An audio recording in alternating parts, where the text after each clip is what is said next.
Shalom Bapak Ibu, shalom semuanya. Judul renungan kita adalah dipimpin oleh Roh.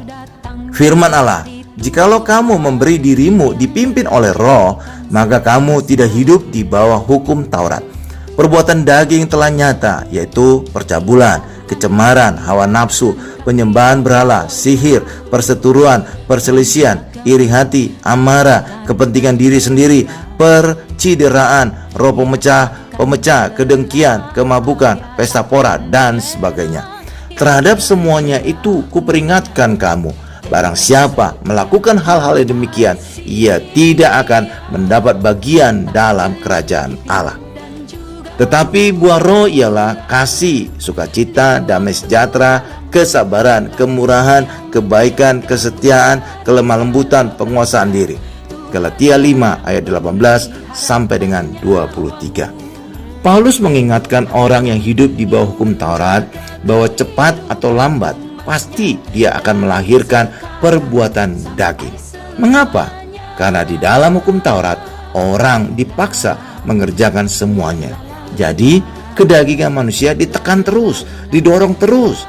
Hal ini akhirnya melahirkan perbuatan daging, dipimpin oleh Roh. Itu terbukti pada masa Tuhan Yesus. Siapa provokator sampai akhirnya Tuhan Yesus disalibkan? Ahli Taurat dan orang-orang Farisi. Mereka itu hidupnya benar-benar di bawah hukum Taurat, dan mereka berkata, salibkan dia, salibkan dia, salibkan dia. Sebaliknya, orang yang hidup di dalam anugerah, cepat atau lambat pasti menghasilkan buah-buah roh. Mengapa? Karena hidup mereka dipimpin oleh Roh. Sedangkan orang Kristen yang hidup di bawah hukum Taurat, walaupun mempunyai Roh Kudus, tetapi Roh Kudusnya tertidur karena mereka mengadakan perbuatan mereka sendiri. Dampak dari Roh Kudus yang bekerja pastilah buah-buah roh. Adanya Roh Kudus yang bekerja membuat orang Kristen hidup penuh kuasa, karena Roh Kudus membawa kuasa. Kisah Para Rasul 1 ayat 8. Roh Kudus juga membuat orang Kristen bisa mengasihi orang lain dengan kasih Allah atau kasih agape.